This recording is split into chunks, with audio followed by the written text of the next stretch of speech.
Magandang araw po mga kadigmaan. Sa birthday po tayo ni Boss Ricky. Ayan po ang kabuuan ng kanyang mga handa.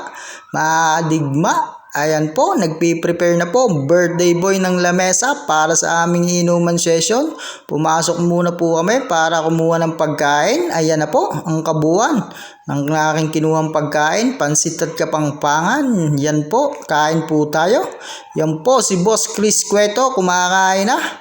Ito naman po si Boss Jericho, kumakain na din, tuwang-tuwa siya. Yan po ang birthday boy, happy birthday sa'yo.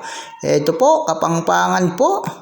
Tapos adobo pong ulam na may sitaw. Wow na wow po yan, yummy yummy. Nakuha pa po ng pansit.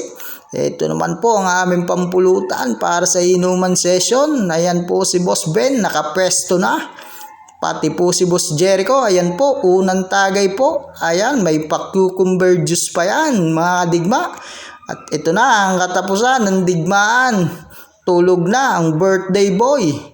Pinatulog ni Boss Jericho. Ayan po, shout out po sa lahat na naglalike at